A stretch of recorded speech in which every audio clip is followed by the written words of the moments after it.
زه بسم الله الرحمن الرحیم خپل درس انسرټ ټیب موږ خلاص کړي. ګورئ دا فایند موږ ته تېره ورځ مکمل نه دی تشریح کړی. دا ما په دې خاطر تشریح کړي او بله ورځ اکثر شاګردانو ویل دا رقم یې مه راته وایه چې ټول اډوانس اوسئ دي، یعنې هغه راته وایه چې زموږ په درد خوړه کېږي. خو دلته ډېر دا شان شته چې زه زندې تېر سوی یم. ګورئ د اډوانس فایند په دې ځای کې یو موږ ته دغه لا درته وایم ریډینګ هایلایټ. مثلا زه دلته راځم دغه ساحه ورته انتخابوم. ګورئ تاسې انتخاب ورته کوئ، کنټرول اف رسوئ، اډوانس فایند. دلته دی درته یو زه ورته وایم ته ماته چې پیدا کړه، په دغه کې میک راته پیدا کړه. دی وایي زه چې میک درته پیدا کوم فایند، زه ورته وایم ګوره ریډ هایلایټ ټول راته هایلایټ کړه، درته هایلایټ یې درته روښانه کړي، ستا توجه ورته راړي. او که جوړ ویلې چې دا هایلایټ یې پاکه کلیر هایلایټ دلته کوس هایلایټینګ یې ځینې پاکې. او فایند ان زه په چیش کې درته پیدا کړم کرنټ سلیکشن، دا ما چې انتخاب درته کړ دی یوازې په دغه ځای کې راته پیدا کړه، نور یې مه راته پیدا کړو. مثلا ته یو جدول جوړ کړ دی هغه مثلا 50 صفحې د کاربندان نومانځي پکښې کې، نو دی به دا 50 صفحو کې ګرځي. یا مثلا ته یو ځای کار کوي، مثلا که ته چیرې په پولیس کار کوي هغه مثلا د ټول اوزو راپور رالی مثلا دا معاشات ولک، نو خو ته چې معاش ولکې مثلا که ته په یو نوم پسې ګرځې نو خو دی په ټول اوزو ګرځه، ته ورته یا مثلا یوازې د یو نوم په اوزو کې راته وګرځه. نو بیا ته دلته کولی سې چې هغه ورکړې چې کرنټ سلیکشن انتخاب چې کړ دی په دغه ځای کې یوازې راته پیدا کړه، دی په هغه ځای کې درته پیدا کوي. او که جوړ ویل چې مین ډاکومنټ په ټوله ډاکومنټ کې چې هر ځای لیکل سوی دی ورې راته پیدا کړه، نو بیا په ټوله ډاکومنټ کې درته پیدا کوي، بل ځای نشته دا. او یو دغه مور ما هم پرېښوي دا نو نه درته وایم سیدي میچ کیس په کمې بیسي چې مې درته لیکلی په هغې بیسې راته پیدا کړه. سیدي که چې په غټې بیسې لیکلی وي دلته به هم غټې بیسې ورته لیکې، که چې په کوچنۍ بیسې لیکلی دلته به کوچنۍ بیسې ورته لیکې. دغه د 2 دانې به ژر درته عملي کړم، خو نو په څه اړه لري ما خبر ده پرون چې ما پرېښو په دغه خاطر بېرته عبدالقاهر راته ویل دا څه وایي دا سنټر د 2 شاګردانو دپاره نه دی، نو دا قوانین باید مات نه سي. درس راته ووایه هغه په موږ اړه لري، کوم زده کوئ کوم نه زده کوئ. نو بل ته موږ راځو اډوانس فایند ته. په اډوانس فایند کې که زه ورته وایم ګوره ته ما ته کندهار پیدا کړه، که ما په غټې بیسې لیکلي که په کوچنۍ بیسې لیکلي دی ما ته پیدا کوي، ګوره په دواړو ته پیدا کوي. اما زه دلته ورکوم چې میچ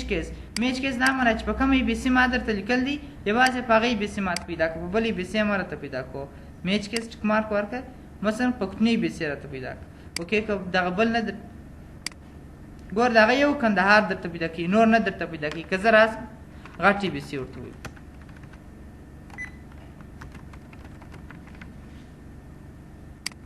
ګوره بل کندهار نه راته پیدا کوي، خو دا بل هم کندهار به یې پیدا کوي، دی نه پیدا کوي. په دې خاطر ځکه چې ما ورته ویل چې په کومې بیسې ما درته لیکل دي ته په هغې بیسې راته پیدا کړه. او بل دلته فایند هول ورډس ټوله لغات مکمل راته ولیکه. مثلا ځینې وخت که ته چیرې ډېر خط لیکلي په ډېر خط کې مثلا ته د سر تورې ولیکې هم یې دی درته پیدا کوي. مثلا دلته لیکم کابل کونړ اډوانس فایند. اوس مثلا کله چې زه ما دلته راسم کې ولیکم دا میچ کې زه نسته کوم دی ګوره دی ما ته 4 سره یعنې دا ټوله راته پیدا کوي، ګور په ټول ځای کې پیدا کوي. اما که زه دلته ورکړم چې فایند هول ورډس ټوله لغات مکمل راته پیدا کړه، یعنې چې مکمل لغات درته ونه لیکم مې راته پیدا کړه.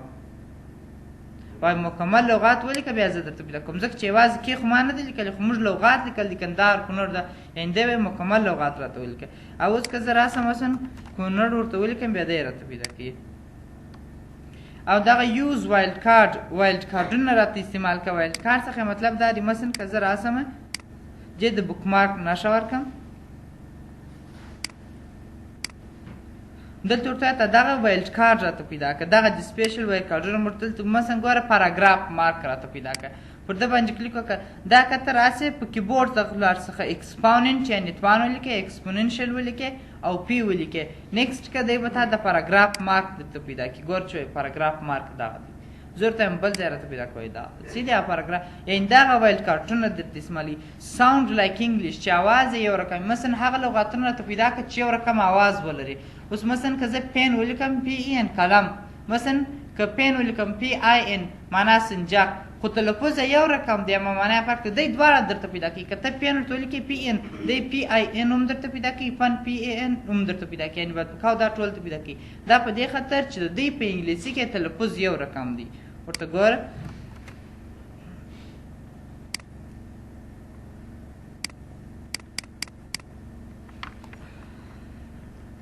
پن معنا قلم او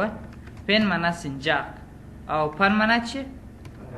کړای او فن بیا چی شوی بد پکیت وای او زه راځم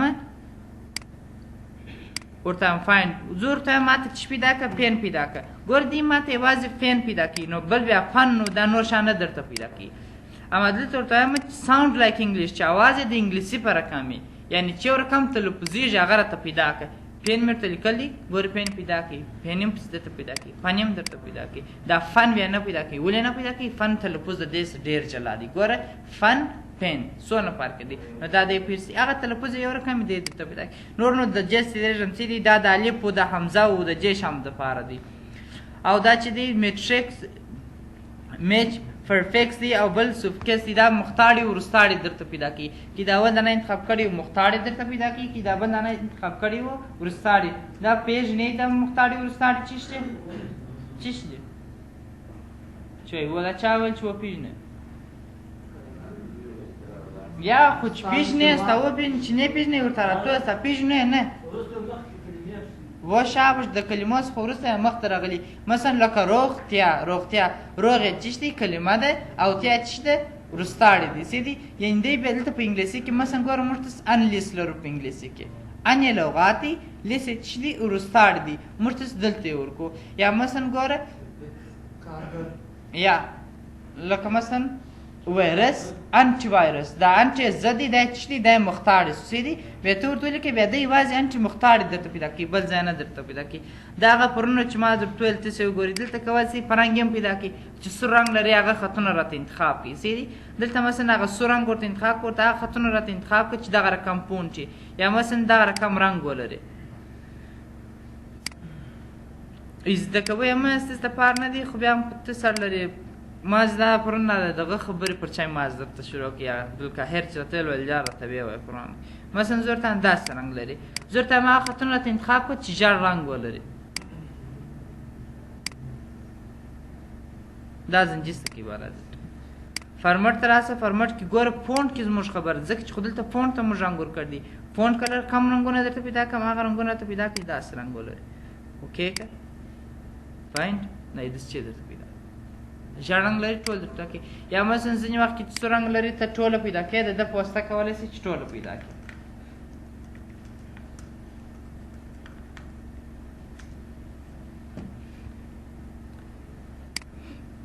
نن راځو بسم الله الرحمن الرحیم انسرټ ټیب ته جدول ته راځو چې ډېر اساسي درس دی دا در سره ولیکئ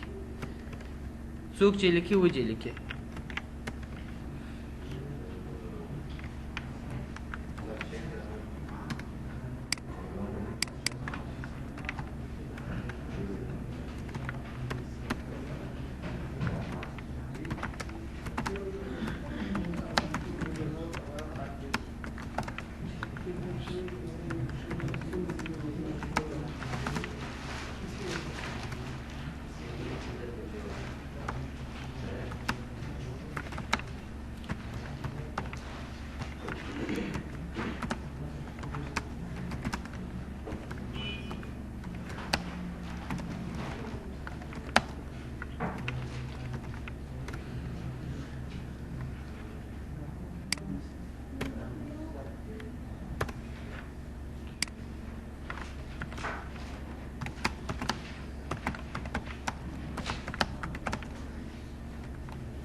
راځو جدول ته سیدي چې ډېر اساسي شی دی سیدي د دفترو 90% کار پر دغه جدول باندې ولاړ دی یعنې څونه کار چې په دفتر کې سا ټول پر د جدول پورې اړه لري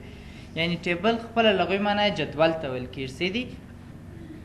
ټیبل لغوي معنی جدول او خپله د چی دپاره استعمالیږي د restoring of the data is called table د معلوماتو د ذخیره کول دپاره استعمالیږي جدول خپله د معلومات ذخیره کول دپاره استعمالیږي اور او یا هم په بل عبارت د collection of raw and column is called table د راګانو او کلمو و مجموعې ته څه ویل کېږي جدول ویل کېږي یعنې کله چې راګانې او کلمونه سره یو ځای سي دې ته څه ویل کېږي جدول ویل کېږي او یا هم جدول داسې هم تعریفولی سي چې د معلوماتو ذخیره کول دپاره استعمالیږي دا تعریفونه یې ما لیکلي دلته سیدي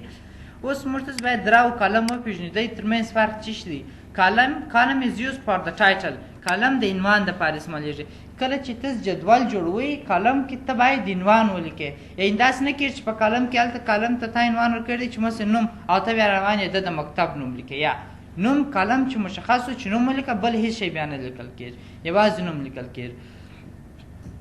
یعنی کالم د عنوان دپاره استعمالیږي او را بیا د څه دپاره استعمالیږي را خپله لغوي معنا لیک ته وایي سیدي داسې د لیکي سیدي کالم عمود ته ویل کېږي چې دا رقم یې درته ښکاره کړي دا عمود دی اما چې داسې درته ښکاره کړل په افقي ډول دې ته راول کېږي را is used for the one person's information د یوه شخص په اړه چې موږ معلومات ورکوو په را کې ورکولی سو یعنې په یوه لیکه کې ته نسې کولی چې هم د احمد معلومات ولیکې هم د محمود معلومات ولیکې د یوه شخص په اړه موږ معلومات لیکلی سو دا که شخص دا که جنس هر څه چې خو د یوه شي په اړه معلومات په را کې ورکول کېږي او سل خپله یوه څه ته ویل کېږي لغوي معنا یې حجرې ته ویل کېږي دغه په حساب نه درته بیولوژي ده چې هغه کومه حجره ده سیدي چې بیا د څو برس جوړ شوي د هغه بحث نه کوو سیدي دلته موږ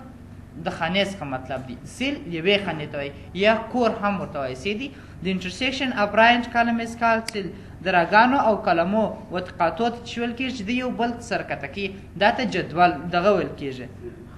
خانه یا سیل ویل کېږي اوس دلته خو موږ دا خبره وکړله چې جدول د ډاټا د ذخیره کول دپاره استعمالیږي موږ ولې نه وایو چې دی د انفارمیشن د ذخیره کول دپاره استعمالیږي یعنې د ډاټا او انفارمیشن ترمنځ فرق څه دی ګورئ کله چې تاسو د خپل انګلیسي د استاد پوښتنه وکړئ چې ډاټا څه ته وایي دی درته وایي دا معلومات وایي چې انفارمیشن په تنظیم کې انفارمیشن څه ته وایي دا معلومات وایي خو ډاټا و هغه معلومات ته ویل کېږي چې د هغه په اساس سره دا د دغه څه درته د انګلیسي درته ترجمه کوي هغه معلومات ته ویل کېږي چې د هغه په اساس سره موږ نور معلومات لاسته راوړلی سو ډاټا هغه معلومات دي دغه په واسطه موږ نور معلومات لاسته راوړلی سو او انفارمیشن ساده معلومات عمومي چې په شي کې ته معلومات لرې دغه ته انفارمیشن وایي خو زموږ په ژبه د کمپیوټر په ژبه چې دي ډاټا و هغو معلومات ویل کېږي د هغه څخه کوم مطلب نه اخیستل کېږي or those information which we can get the aim چې موږ دغه څه مطلب نسو اخیستلی یعنې ایم مطلب موږ نسو اخیستلی او یا هم ډاټا خو موږ تاسو که څه باید په هغه وینډوز کې هم ویلی چې ډاټا خام معلومات کله چې موږ کمپیوټر ته معلومات داخلو دا موږ ډاټا داخلو ورې تحلیل او تجزیه کېږي بیا موږ ته څه کېږي راته ښودل کېږي نو اوس کله چې موږ تاسو په جدول کې خط لیکو سیدي یعنې ډاټا هغه معلومات چې مطلب نه ځان ذکر کېږي دا یوه خبره به کوي ګورئ مثال یې درکړی لکه په انګلیسي کې چې غلطې جملې درته وایي دا سره منظمې کړي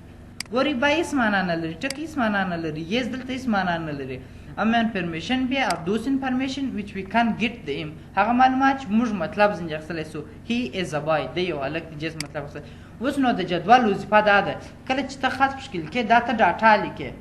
په جدول کې موږ تاسو ډاټا لیکو اما جدول چې ما ته ښکاره کوي د انفارمیشن په شکل درته ښکاره کوي زه جدول جوړوم تا ته نوم چیشت وي احمد او د پلار نوم محمود دا ستا نوم یوازې ما ته هېڅ معنا نه لري که ته یو چا ته کښېږي احمد خلک نه پوهېږي احمد د ده نوم دی د ده د پلار نوم دی د د ورور نوم دی څوک دی دا یعنې معنا نه ورکوي نو کله چې موږ په جدول کې ولیکو جدول یې موږ ته څه شی راته ښیي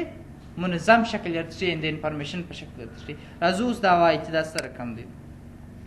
اپلای ماضي وپېژنئ سیدي نن یې د جوړولو طریقه وایو سبا د خیر سره نور په څور داخلیږو سبا لا نه بل سبا هم نه شنبې په ورځ ټیبل ته راسې اپلا دغه یوې خانې ته چې ویل کېږي سیل ویل کېږي سیدي او دې ته چې ویل کېږي کالم ویل کېږي دا عمود چې درته پروت دی دې ته کالم ویل کېږي دلته موږ عنوان مشخص کړو او دغه ته بیا چې ویل کېږي را ویل کېږي دې ته را ویل کېږي دلته موږ یوازې د یوه نفر په اړه معلومات ورکولی سو سیدي یعنې د یوې خانې ته خو سیل ویل کېږي دې ته راول کې دې ته کلمات یې وپېژني. اوس موږ راځو دا جوړو سره کم جوړېږي. اول کې چیرې تاسو په پښتو جوړوئ باید دی پښتو انتخاب کړي. دا خبره هم پام وي. داسې نه وي چې تا مثلا هلته دی انتخاب کړي اما په پښتو یې جوړ کړي غلطېږي. نو ځکه په پښتو جوړوئ دی انتخاب کړئ. زه راځم اول په انګلیسي جوړوم. انسرټ ټیب دې ځای ته راسئ. انسرټ ټیبل ما خوښه دی وایي نمبر اف کالم څو کالمو ته ضرورت لري. یعنې ته چې د جدول جوړوې څو عنوانه ستا په کار دي. مثلا ته به حساب ورته کوې چې ته دفتر دپاره جوړې مثلا د چیش دپاره ته د جدول جوړې مثلا خانې مثلا درویش راګانې درویشي دی وایي او مثلا کلمونه باید څوی دروجې شي ځکه چې سیریل نمبر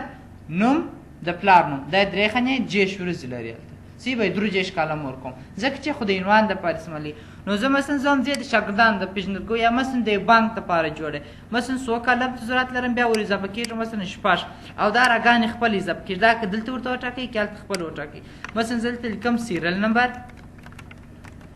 نیم جاب سالري اوور ټایم ټوټل هایر ډیټ چې په کم تاریخ د زما سره کار شروع کړي. اوس نور جدول والا جوړ سو.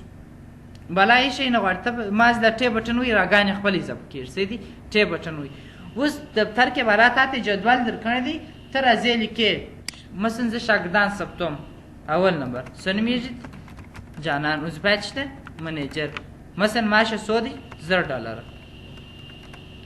څو یې اضافه کړی دی $100 څو کېږي ټوټل $1100 او مثلا په کم تاریخ یې کار شروع کړی 2014 کال باندې د څو میاشتې پر 2 میاشتې پر 20 تاریخ د زما سره کار شروع کړی. دویم نفر ته راځم څه نومېږي ظاهرجان نومېږي. هغه ظاهرجان دی مثلا محمد ظاهر دی.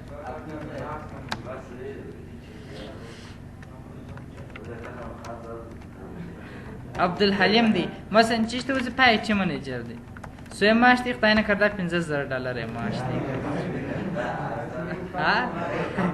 او $200 اضافه کاری وړه ده ټوټل معاش څو کېږي 15,000 پخوا وایه د هغسې معاشاتو زموږ استازو دی په دفتر کې نیم ساعت به ورتلي $3,000 معاش وړي. نه دا پیسې نور پاچېږي دا داسې پر ناکه ناکه لار ځي. په کم تاریخ یې کار شروع کړي پر دا تاریخ یا پښتون نومې دی. اوس په کندهار پوهنتون کې چې دی 15 دی. یعنې ګورې دا جدول نور تاسو خپله لیکئ تاسو ته مشخص کړي. ګوره په سیل کې موږ د یو نوم ولیکئ سی دی په سیل کې یو نوم ولیکئ په را کې دا چې را ده ګوره دا یوازې د جانان معلومات چې زه نشم کولی چې دلته د احمد معلومات ولیکم او دا ما ته ټول عنوان مشخص کړی دی چې په دې کلم کې به ته چې لیکې یوازې به نوم لیکې نو یوازې دلته نوم لیکل کېږي. په دې کلم کې به ته چې لیکې جاب لیکې. یعنې تاسو چې په دفتر کار کوئ دا په تاسو نه جوړوي دا دی تا ته جوړ شی درکوي لیکه ماز تاسو به ایډیټ پکښې کوئ. یعنې د اکثره خلک چې په دفترو کې کار کوي $500 $400 $300 معاش وړي هغه دا شیان نه په جوړوي په دې باندې او نه د هغو دا عزت دی. بیا تاسو پوښتنه هم ځینې وکړئ په جوړه کې نه زده هغه فقط د ګور دا جدول دی جوړه کوي او یې واخلئ ډیټ کوه. مثلا یا زه یې ور جوړوم مثلا ته راځې سیریل نمبر 3 نومې چې دی احمد ده اوس باید چې ده مثلا دا ده معاش څو دی دون دی څو اضافه کړي دون ټوټل څو کې په کم تاریخ راغلی. یعنې ګوره ټول اوس که څوک وګوري داسې چې په پوهېږي چې دا جانان دی وظیفه منیجر دی دغونه معاش وړي دغونه اضافه کړي ټولو دغونه معاش وړي او په دغه تاریخ یې کار شروع کړي. یعنې د موږ ته په شکل شي د انفارمیشن په شکل شي. اوس دلته یو سوال ماته پیدا کېږي تاسو خو نو نه پیدا کېږي ځکه ته سوالونه نه کوئ. دا چې زه اوس دلته لیکم دا څونه زور نه غواړي 100 کس زه به نو دونه وخت لرم چې بلا به زه دلته لیکم 4 5 6 دا دونه وخت زه کله لرم چې زه اوس دا لیکم دا به زه چیش وکړم د جسر دا موږ ویلی دي.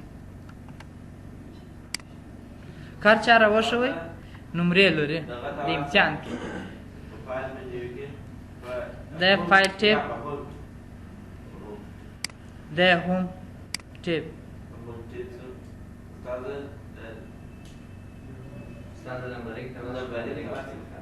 دغه بولټ پاین دا نمبرینګ ته ورسم که دا داره تو است ګورئ ملټیپل لیول لیست ته ورسم او که یا خالي نمبرینګ ته ورسم شابر ما دا انتخاب که ورته جې ته مسلسله شماره ورکړم نمرې نه در کوم ځکه چې دوه جواب راکړي کېکه لاس اوس ګوره زه چې کله ټی بټن هم بس خپله اضافه کېږي 14 نور هېڅ ضرورت نشته که بلې صفحې ته ځې دا ټی بټن دی چې به بلې صفحې ته ځي بس د هغه څخه شروع دی یعنې ته یې د اشخاصو باره کې معلومات لیکل کم دا ټک خو دا د ده خاصیت دی چې خامخا به د بلیټ پوینټ سره راځي دا ټک دا ټکي خامخا همیشه ورسره راځي دا ټکي نه ځنیسته کېږي دا ټول عمر ورسره راځي بیا ته کولی شې که دا نو خوښ بیا مثلا په دې شکل یې راته واړو په دا شکل یې واړو بیا په دا کوسو باندې واړو صحیح دې ورته انتخاب ته دا د کوسو ته واړو فارمټ دا راته واړو یا مثلا دې بیا داسې کوو اوس مثلا که تاسو په پښتو جوړوئ بیا څنګه جوړوئ دا بیا وروسته وایي چې مثلا را ورځپه کالم ورځپه که غټ یې که کوچنی یې که د زرې په شکل یې که نوې خانې په خپله خوښه جوړ کړه دا وروسته وایي اوس که تاسو په پښتو جوړوئ باید دې انتخاب کړئ انسرټ ټیپ ته راسئ په انسرټ ټیپ کې مثلا چیش ته راځم دې ځای ته زه به اساسي جدول درته وایم څه دي چې بیا تاسو استعمال هم کړئ مثلا 16 ګانې ته مې ضرورت شته 20 ګانې ته ضرورت لرم دلته به مثلا ګاڼه ولیکم ګورې دا زده کړي در سره دا ژورنال دی مثلا تفصیلات لیکم تفصیلات عواید مصارف بیلانس دلته دا راګه دا سبا خیر سبا نه په شنبې په ورځ دا شان وایي د خیر سرسې دي چې دا بیا چیش دي مثلا تفصیلات تاریخ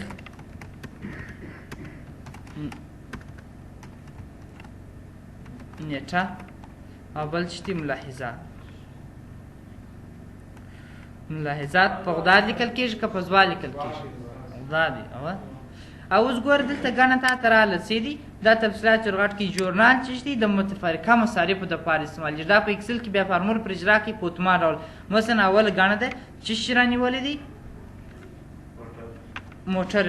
زه یا مثلا ته په شرکت کار کوې د موسسې دپاره دا ډېر دا په دا غټ شرکتو په ټول کې دا شان شته موټر مې رانیول دي موټر چې خرڅ کړی دي که چې رانیولی دي که چې خرڅ کړي خو تا ته پیسې راغلي جوه ورته 50,000 افغانۍ راته راغلي 15 لکه افغانۍ څه دي 15 لکه افغانۍ راغلي نو خو مصرف نه لرې څه دي دا بیلانس کې څو لرې ته 15,000 افغانۍ 15 لکه لرې دا بیا په 50,000 مې لیکل ما 15 لکه دي څه دلته با تاریخ ولیکې چې د 2010 کال 2015 کال